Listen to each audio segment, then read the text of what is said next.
Quero convidar você a abrir a sua Bíblia no Evangelho de Mateus, capítulo 16. Mateus 16, verso 13. A partir do verso 13.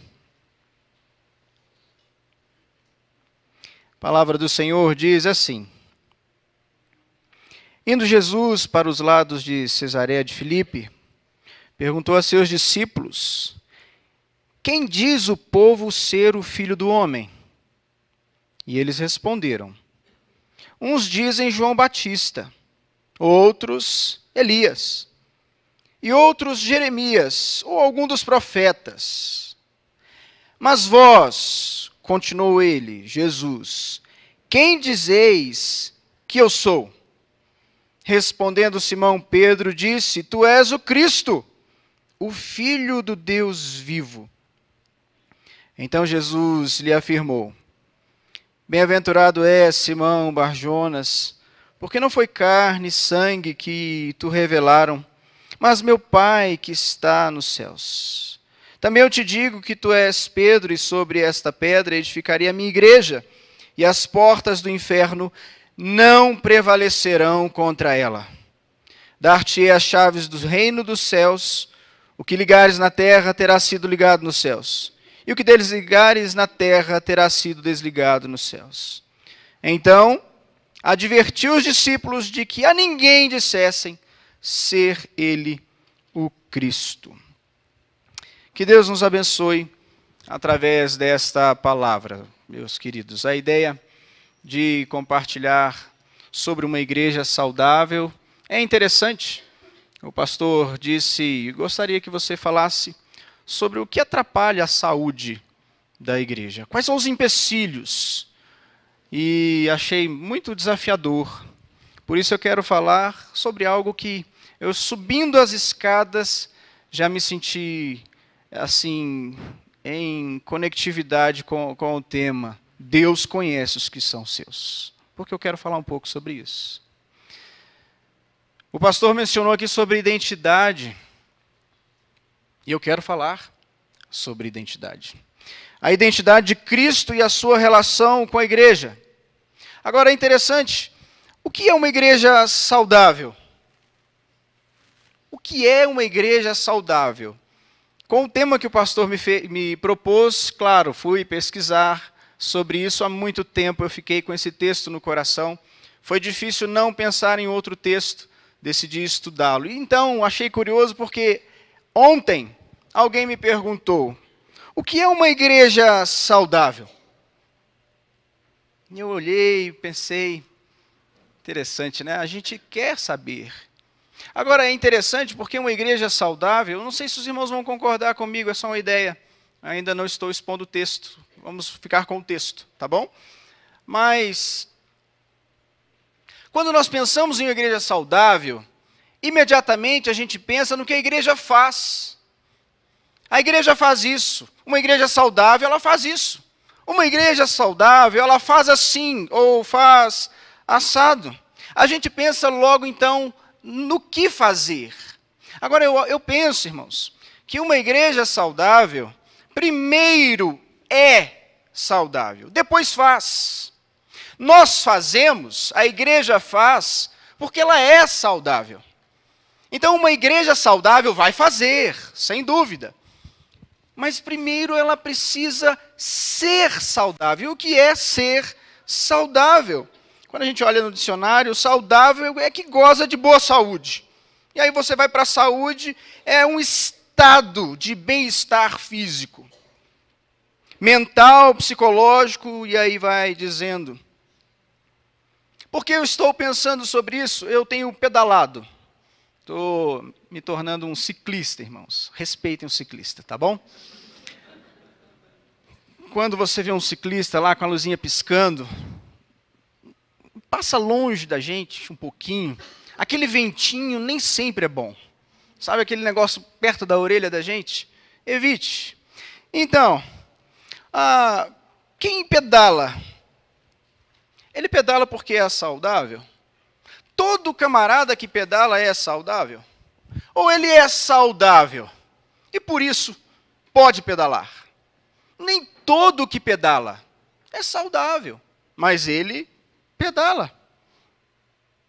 Parece um conceito, não, mas é a mesma coisa. Não, não é, eu acho que não é, eu penso que não é. Uma igreja que pratica assistência social é um resultado de uma igreja saudável? Aí sim. Agora, porque ela faz ação social, ela é uma igreja saudável? Ou então, porque faz assistência social, é algo saudável? Não, não. Os espíritas fazem ação social e eles não são igreja. Então, consequentemente, não há saúde. Parece, irmãos, que a gente, antes de fazer uma igreja saudável, ela é. Achei interessante essa semana, quero abordar essa pessoa, acho que tem liberdade para isso. Ela disse o seguinte: tem muita coisa na religião espírita que eu admiro. Muitos são 30 milhões de vezes mais misericordiosos do que nós. Ela se referindo à igreja. É uma irmã que professa o nome de Jesus. Ela disse isso. Tem muita coisa na religião espírita. Eu acho que essa frase dessa irmã não procede. Ela está pensando na ação, não na identidade. E quando nós pensamos na ação e não na identidade, a gente pode se confundir. Por fazer isso, então, é saudável? Podemos chamar de igreja? Quero pensar, irmãos, então, concordo que está bem intrínseco essas ideias. Mas vamos partir do princípio de que nós somos, por isso nós fazemos. Precisamos levar a sério essa ideia da identidade com Cristo, porque ela leva à saúde. João 13:35 diz: nisto conhecerão todos que sois meus discípulos. Quem é meu discípulo? Olha a identidade. Ele vai fazer alguma coisa. A continuação do versículo diz: vocês vão amar uns aos outros. Ainda em João, no capítulo 8, disse, pois, Jesus aos judeus que haviam crido nele: se vós permanecerdes na minha palavra, vocês são verdadeiramente meus discípulos. Acredito, irmãos, que começa pela identidade. A igreja é saudável porque ela tem uma identidade. A identidade vai levar a algumas ações. E, queridos, como o pastor pediu, quero falar sobre alguns impedimentos, coisas que atrapalham, elementos estranhos que deixam a igreja irrelevante, porque ela está talvez preocupada em ações sem antes ser igreja, identidade de igreja. E eu quero então trabalhar alguns fatores que esse texto apresenta, e o primeiro deles, um fator importante que identifica uma igreja, é a verdadeira identidade de Cristo. A identidade de Cristo. Cristo perguntou: quem eu sou para as pessoas? É uma pergunta interessante. Pergunte para alguém: quem é Jesus para você? As respostas elas são variadas, como foi aqui.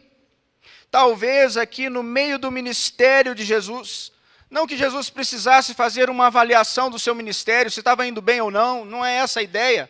Mas saber, bom, possivelmente na metade, vamos pensar em 1 ano e meio, um pouco mais ou um pouco menos, me diga uma coisa. O que as pessoas estão dizendo sobre mim? É interessante que Jesus não pergunta o que as pessoas estão pensando sobre as coisas que eu faço. Quem eles acham que eu sou? Boas respostas. Jesus, alguns acreditam que o Senhor é João Batista.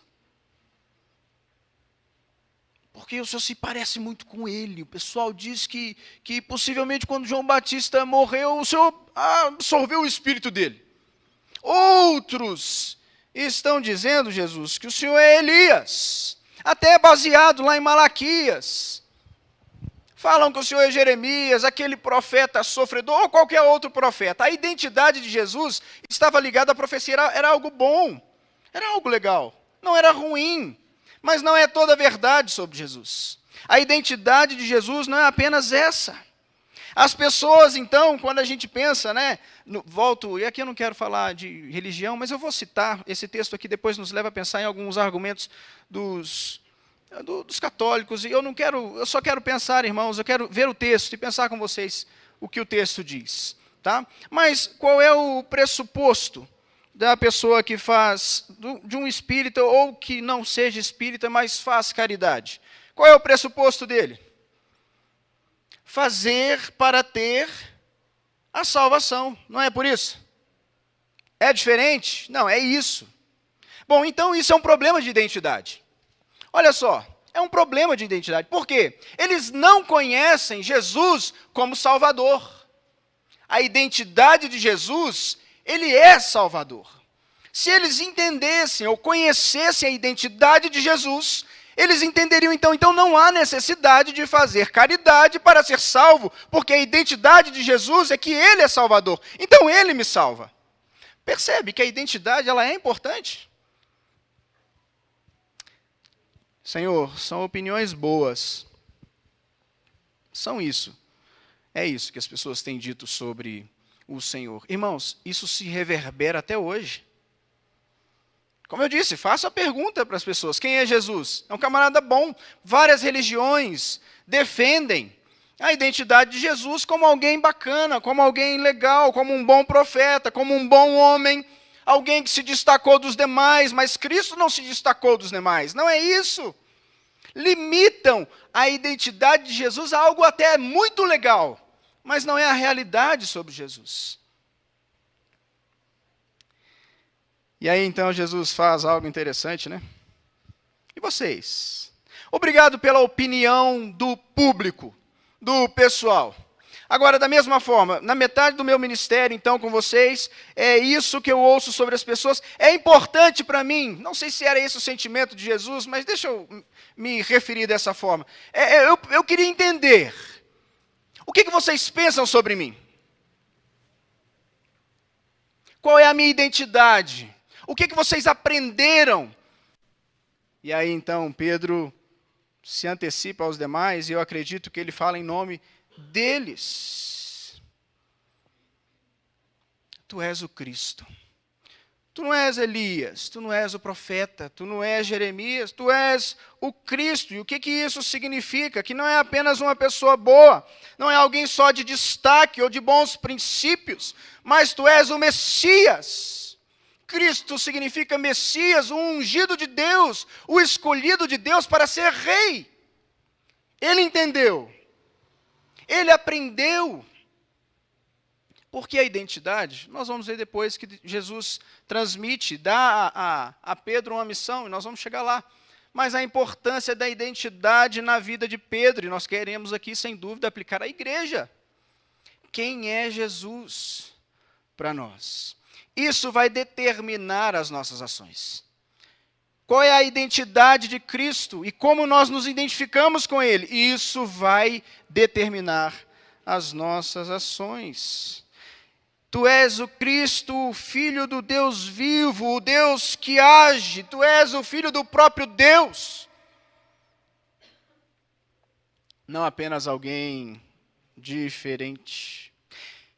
Pedro internalizou essa ideia.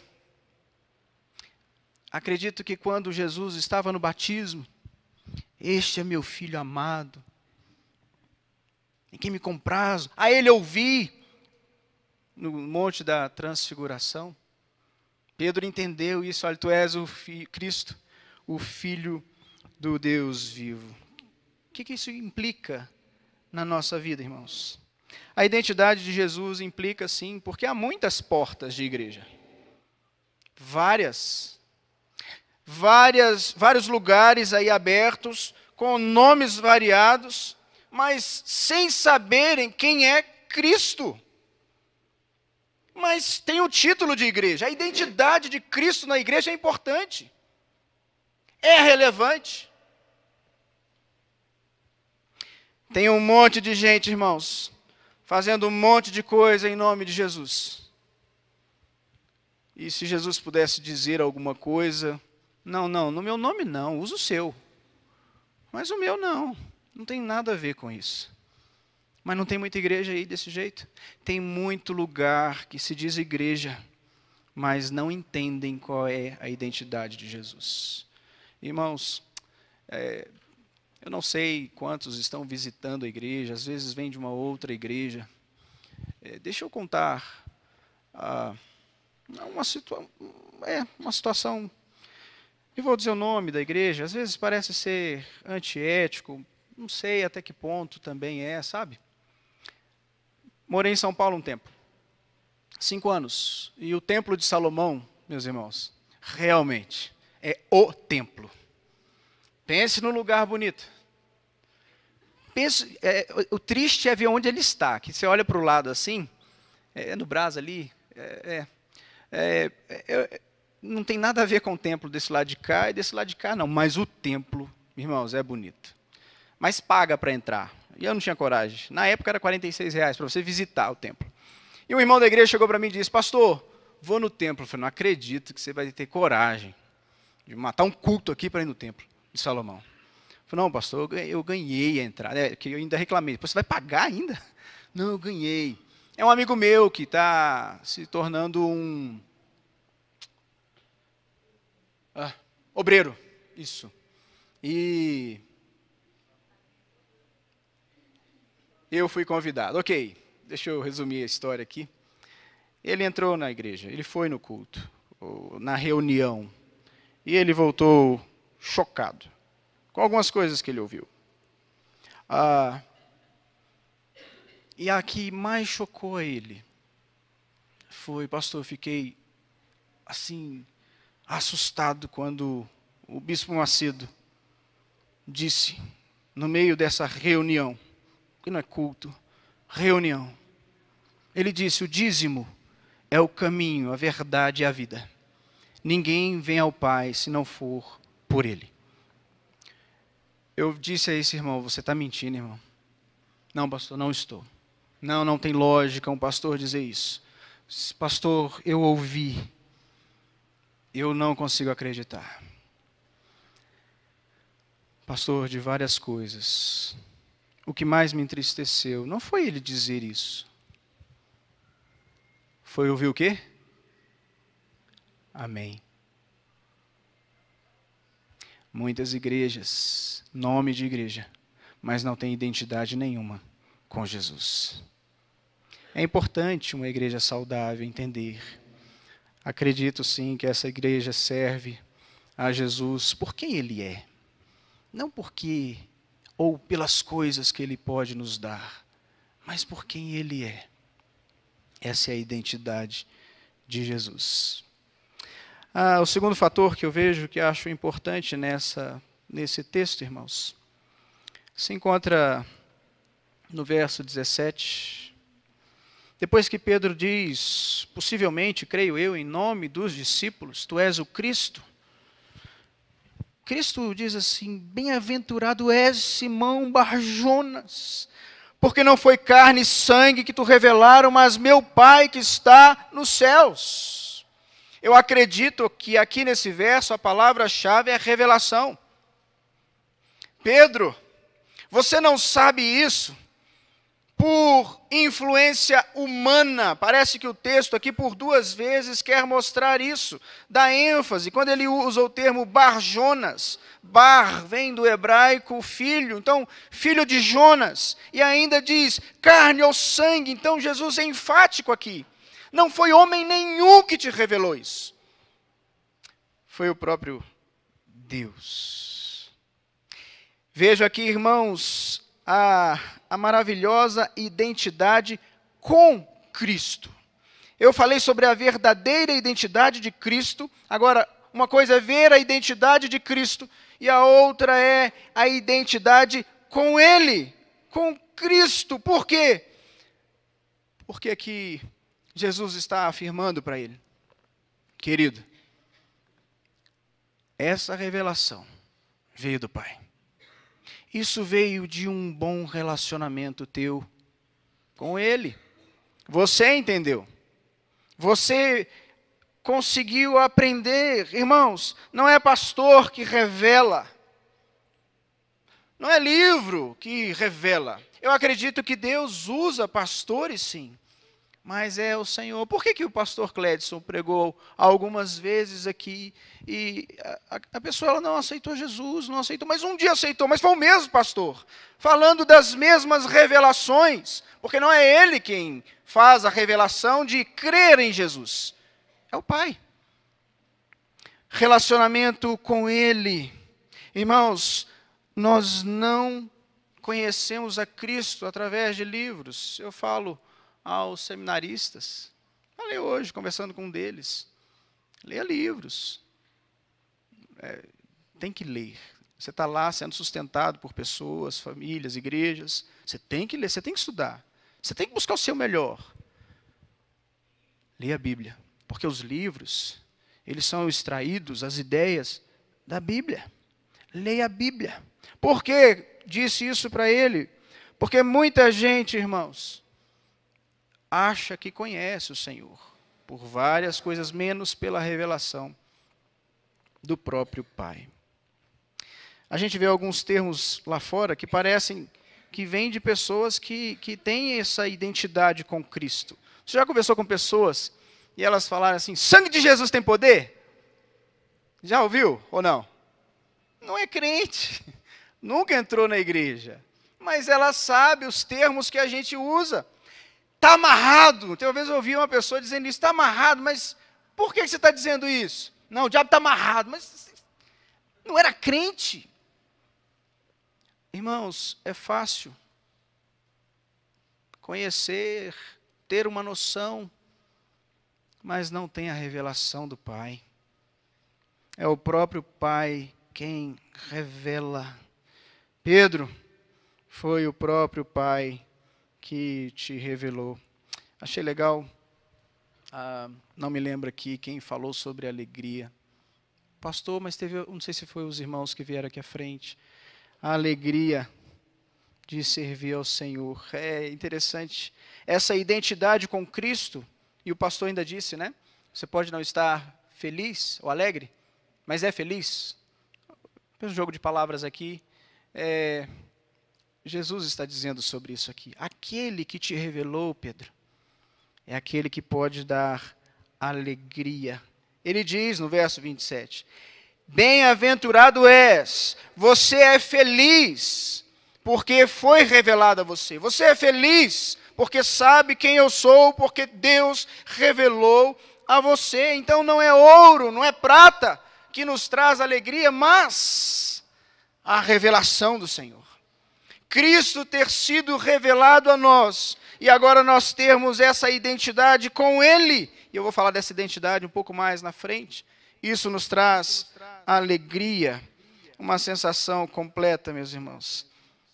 Isso nos leva a algumas implicações também. Essa identidade vai nos destacar, é onde entra o fazer. Aqueles que se identificam com Cristo, irão fazer. Porque aprendem com Ele. Porque Cristo fez. Por que eu devo perdoar? Porque eu aprendi com Cristo. Porque Ele ensinou sobre isso. Perdoa, Senhor. Estevão fez isso, né? Não lhes imputes esse pecado. Ele aprendeu com quem? Com Cristo, que quando estava na cruz disse o quê? Perdoa, Senhor, eles não sabem o que estão fazendo. Por isso nós perdoamos, porque em Cristo os nossos pecados foram perdoados, a gente aprende com Cristo, é com Ele. Então essa identidade nos destaca, nos separa, por isso a palavra santo nos destaca, nos separa dos demais. Uma outra implicação é que não podemos nos esquecer, há uma identidade nossa com o Pai, com o Filho e com o Espírito Santo.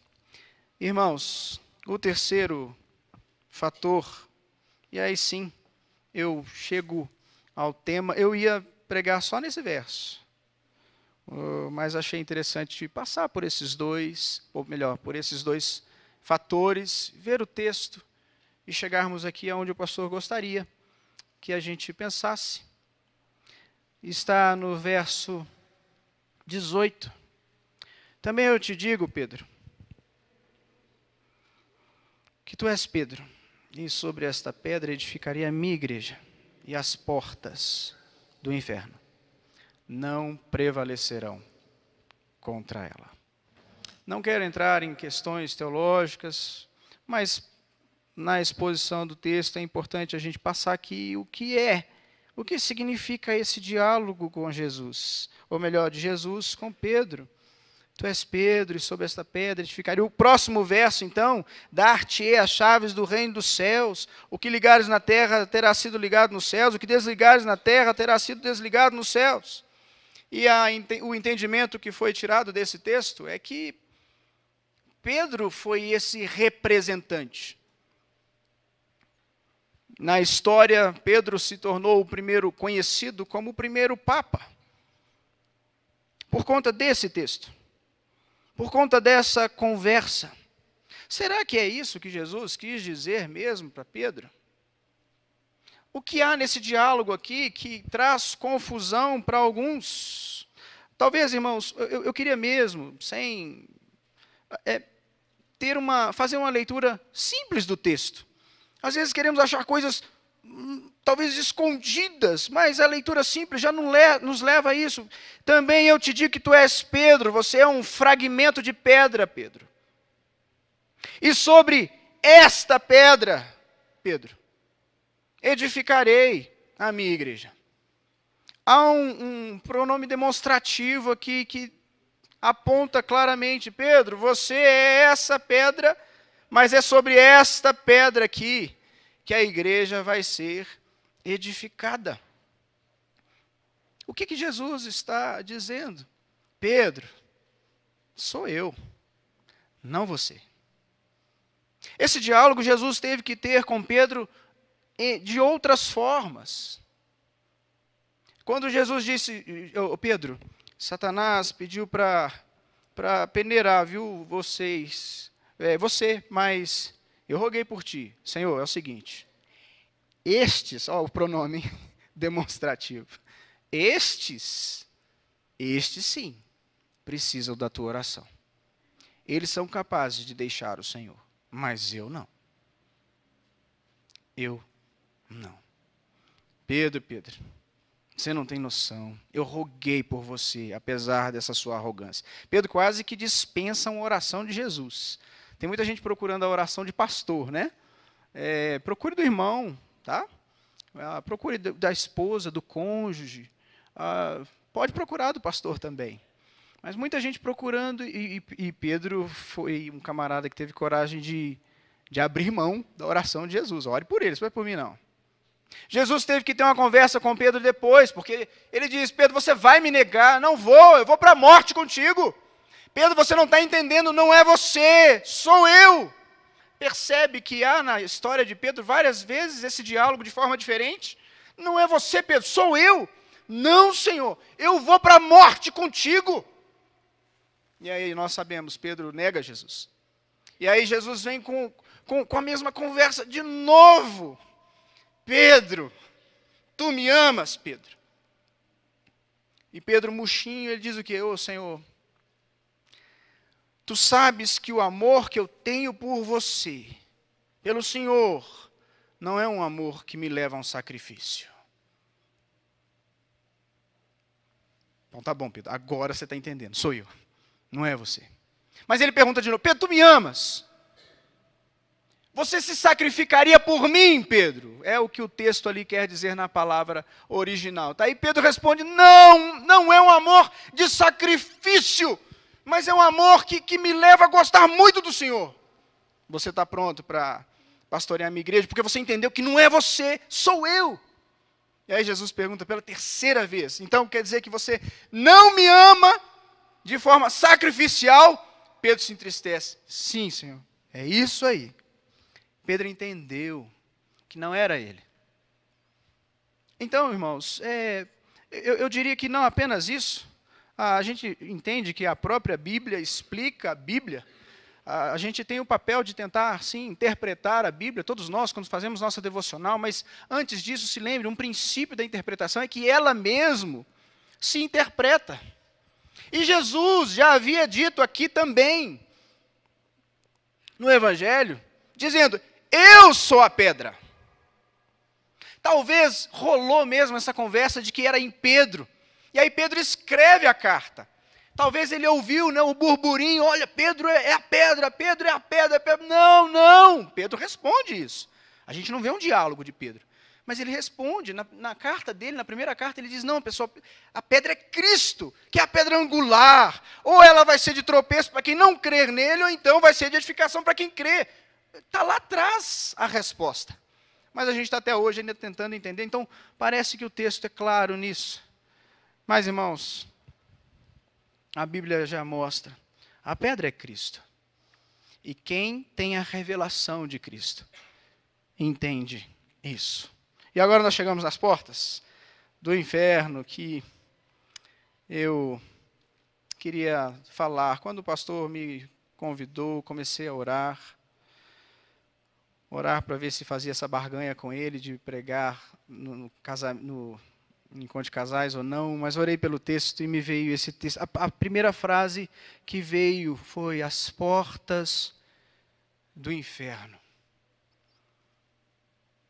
O que impede uma igreja, irmãos, é a falta de entender a identidade de Jesus, é a falta de desfrutar dessa identidade, dessa revelação, e agora, essa terceira, que são os desafios que a gente encontra nessas portas. O que é a porta do inferno? A gente não precisa ser literal aqui, de pensar que a porta do inferno, né, aquele cheiro de enxofre, aquele fogo chamuscando, aquele cheirinho de cabelo queimado, ela está ali na porta da Igreja Nova Vida. Não, não é isso. O que é, então, porta do inferno? Que sempre existiu, que não é uma novidade hoje, que é algo que Jesus já havia dito, olha, a igreja que é fundamentada em mim, ela vai ser igreja. Mas as portas do inferno vão bater. E é tão interessante, Jesus já diz, apesar de haver a porta do inferno, ela já é vencida. Porque ele diz, olha, vai haver, mas não vai prevalecer, tá certo? Jesus já disse isso aqui. Quais são essas portas, irmãos? Eu acredito que nós estamos com várias forças que estão sendo essas portas do inferno, que têm atrapalhado a saúde da igreja. E a primeira é a secularização. Bom, o texto não diz, né? Só fala das portas do inferno. O que vai lutar contra a igreja? Bom, naquele contexto, Pedro poderia responder algumas coisas. 100 anos depois, os pais da igreja poderiam responder algumas coisas. Hoje, o que nós responderíamos? Quais são as portas do inferno? Uma delas, irmãos, é a secularização. A secularização, esse regime, a ideia de secularização, é um regime desse século. É o que rege, é o que manda, é o que determina. E a secularização tem sido contra a igreja. E a Bíblia nos diz e nos ensina, não há ligação da igreja com este século. A identidade, a igreja saudável, é a igreja que não compactua com as perspectivas desse século.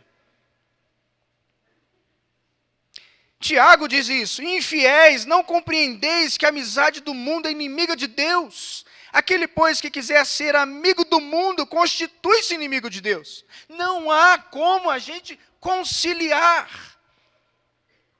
Mas a secularização tem tentado fazer, e aí são as portas do inferno, tentado fazer com que a saúde da igreja seja minada.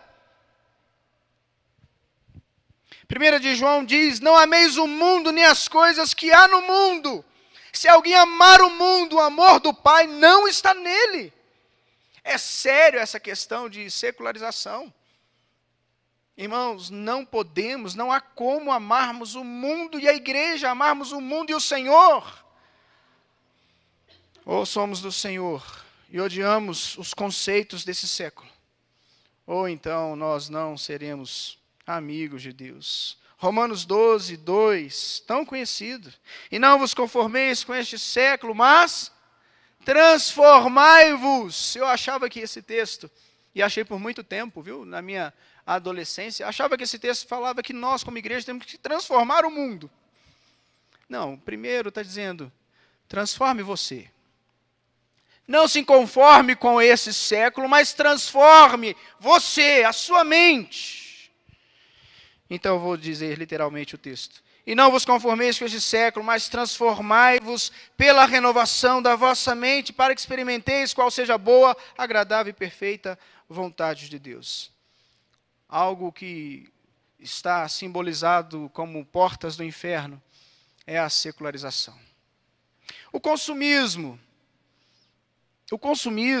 tem sido porta do inferno, irmãos, que tem minado a saúde da igreja. Não era para sermos assim. A gente é convencido de que nós só seremos realizados, satisfeitos, quando tivermos aquilo que a gente ainda não tem. Quando nós tivermos aquilo, e não importa, você pode se virar, tem jeito, se divide. Daqui a uns 5 meses, talvez, não, menos.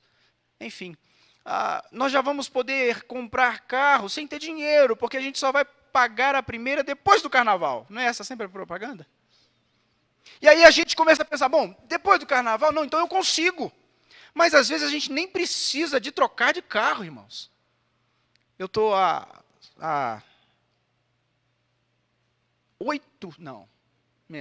uns 5 anos querendo trocar de carro. Estou com meu carro há 10 anos. E algo lá dentro me convence, olha, aquela vozinha, né? Cícero, está na hora de trocar, porque se você não trocar, seu carro vai desvalorizar. Você precisa trocar. Aí eu vou no mecânico, regularmente, né? Fui essa semana. E aí ele falou, cara, pastor, seu carro tá bom. É mesmo?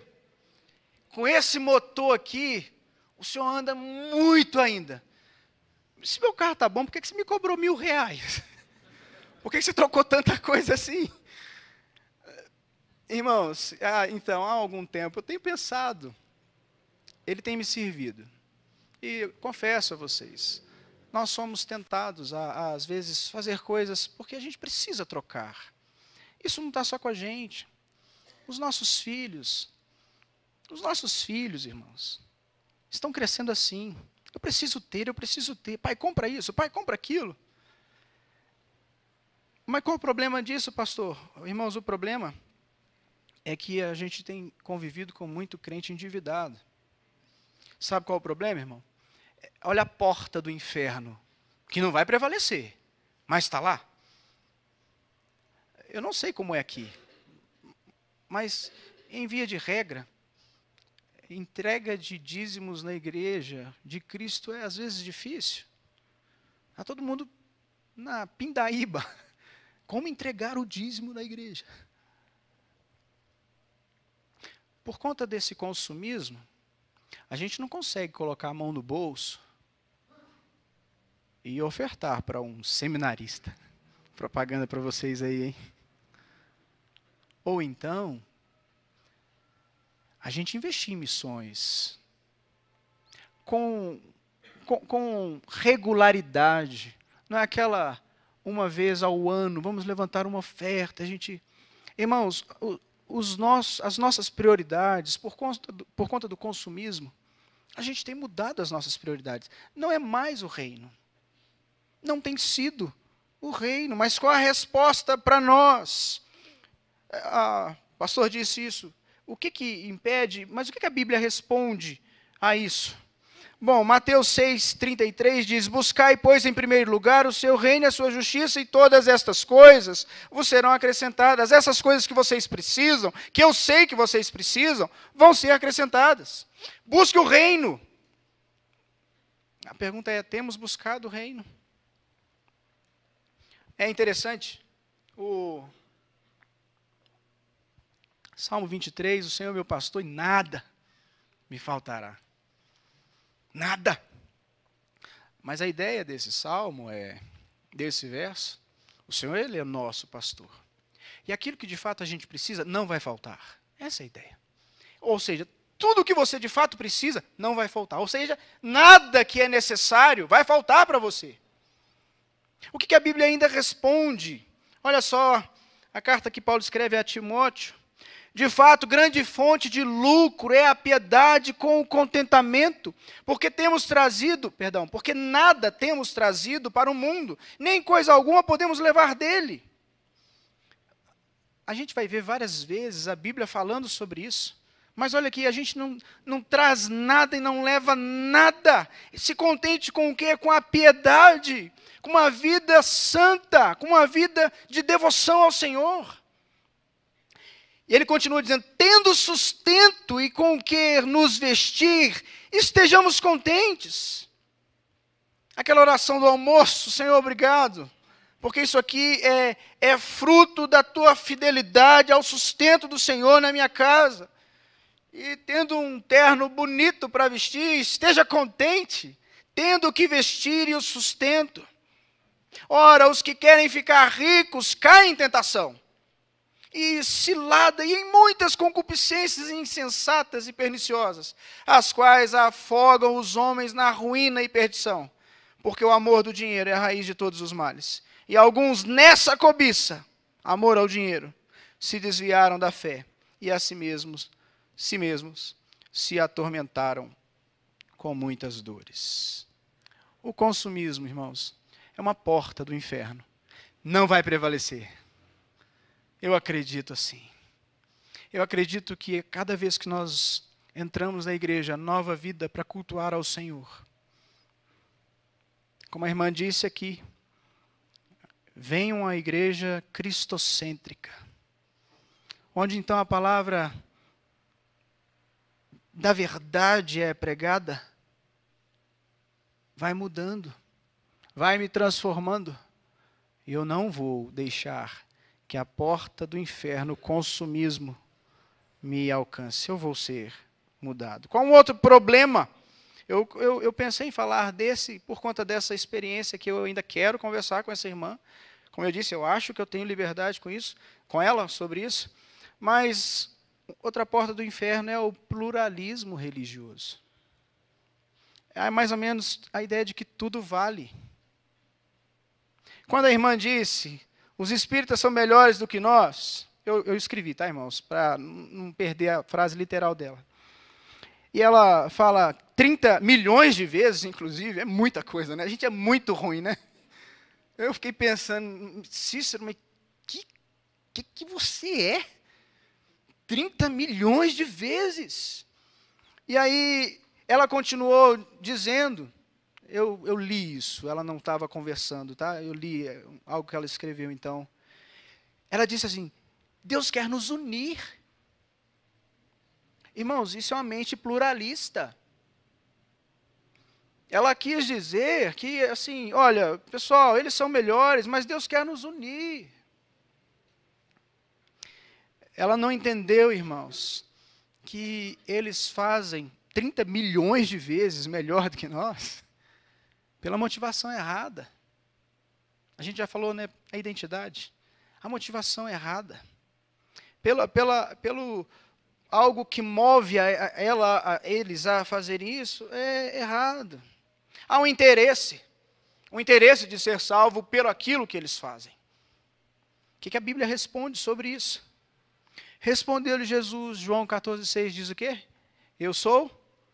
Não como o camarada de São Paulo, por favor, a Bíblia não diz dízimo, tá certo? O que João, nós como igreja que tem identidade e é saudável, a gente sabe o que diz João 14,6, não é? Não é o dízimo. O que Jesus disse? Eu sou o caminho, a verdade e a vida. Ninguém vai ao Pai se não for. Não há espaço para o pluralismo religioso, meu querido. A gente ouve demais, olha, não sei se aqui o pastor já ouviu isso, eu já ouvi. Eu acho uma colocação infeliz, às vezes, que acaba com os homens da igreja, com os rapazes. A menina começa a namorar com um rapaz não crente. Ela diz, pastor, deixa eu te falar uma coisa. Ele é mais crente do que muito jovem da igreja. É mesmo, querido. Muitos ou todos? Quais são esses muitos que você está dizendo? Você está comparando por quem? Por aquele que você vê que é ruim, mas é ele que é o modelo? Ele, a gente pode ver a identidade de Cristo nele? É um engano, irmãos.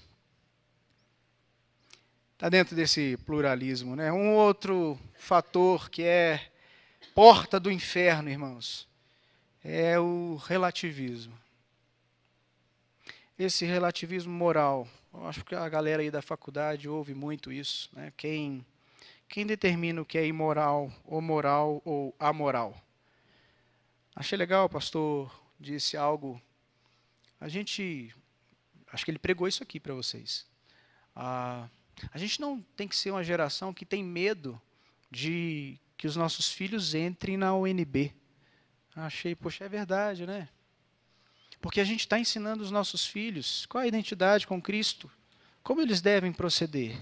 As portas do inferno vão estar lá, mas não vão prevalecer contra os nossos filhos. De fato, a gente não precisa ter medo. Mas é lá que eles vão ver muito o relativismo moral, mas não só lá, na igreja também. Na igreja também. Irmãos, teve uma irmã, eu tenho um Facebook, mas de tanto usar, teve uma vez que quando eu entrei, uma irmã falou assim, pastor, faz um Facebook, isso lá em São Paulo. Faz o Facebook, faz o Facebook. Eu falei, irmão, eu não gosto desses negócios. Faz. Eu fiz. Postei lá, Rene está grávida, do Murilo. Alguns meses depois, eu postei, o Murilo nasceu. Eu demorei 6 meses para usá-lo de novo. Muita dificuldade, mas está lá. Então eu vou ouvindo algumas coisas e a Rene me mostrou algo que eu fiquei triste, irmãos. Aquilo me chocou. Porque o relativismo, ele é uma porta do inferno na igreja. Uma irmã, ou alguém que se diz ter identidade com Cristo. Eu vou falar de algo aqui, irmãos, que eu sei que talvez é bem possível que alguns aqui enfrentam essa dificuldade. Há alguns pais que talvez estejam enfrentando essas dificuldades aqui. Eu quero, lógico, não desejo isso nem para mim, nem para ninguém, mas pode ser que a gente tenha que lidar com os nossos filhos com esse problema do homossexualismo. Espero que não, porque nós estamos imprimindo no coração dos nossos filhos a identidade de Cristo. Mas essa irmã, ela postou no Facebook o seguinte: estava pedindo a Deus um genro para minha filha, e ele me deu uma nora.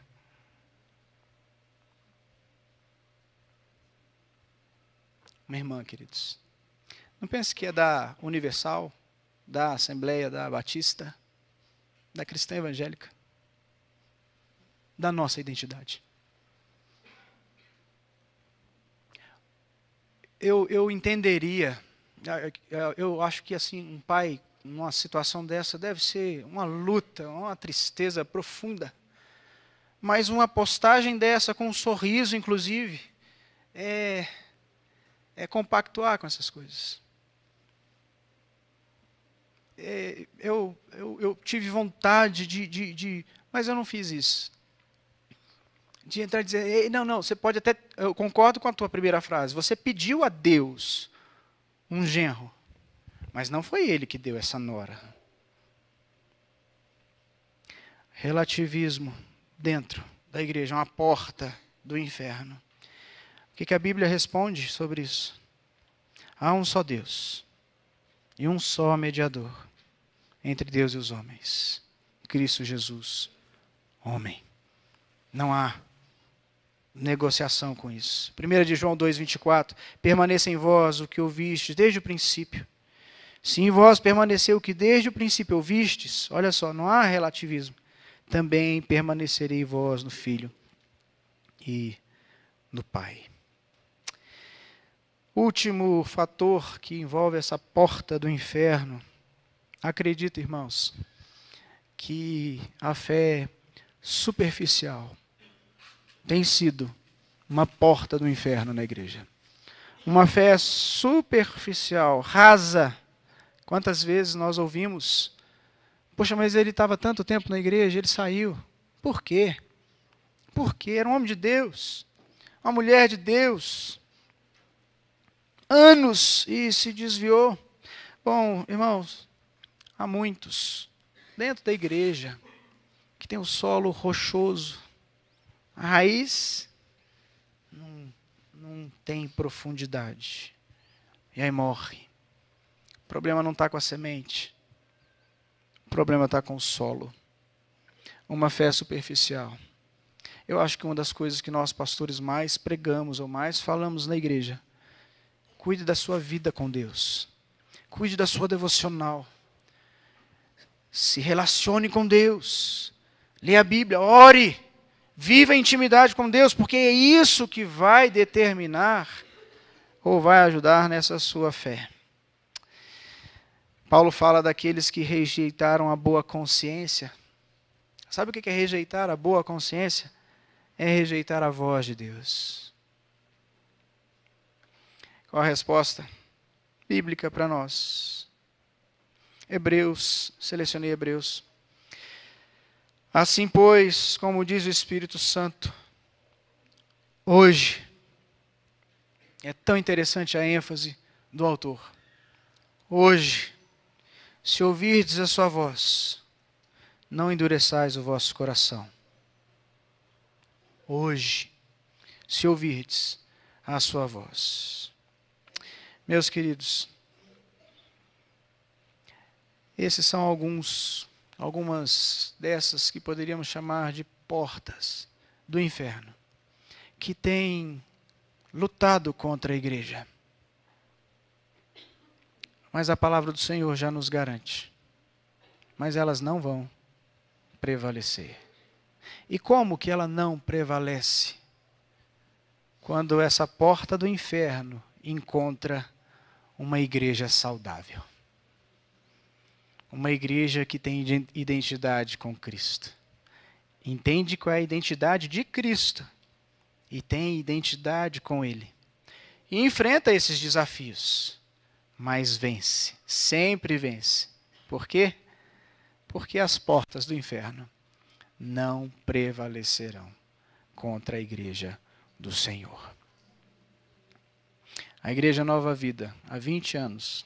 É muito bom a gente visitar igrejas e ouvir assim testemunho, como foi compartilhado da família aqui, pastor dizendo das coisas que Deus fez. Como é bom a gente saber que essa igreja, com todas as dificuldades e lutas e desafios, com emoção a gente ouviu o irmão que estava cantando aqui, dizendo: olha, foi aqui que eu consegui me formar como gente, como crente, eu acho que era essa a ideia. Me casei, criei meu filho, mesmo com as portas do inferno, lutando, mas não prevaleceram contra aquela família e não prevalecerão contra essa igreja. Seja uma igreja saudável, identidade com Jesus. E aí nós vamos fazer, quando Jesus dá aqui a Pedro, você vai fechar e abrir. Pedro, você vai pregar as portas do reino. Então, quando você pregar, eu já abri, mas quando você pregar, você vai ver. Pedro experimenta disso. Multidões se convertem. A gente faz, mas depois que nós entendemos a nossa identidade com o Senhor. Igreja Nova Vida, seja uma igreja saudável. Busque sempre ser essa igreja saudável.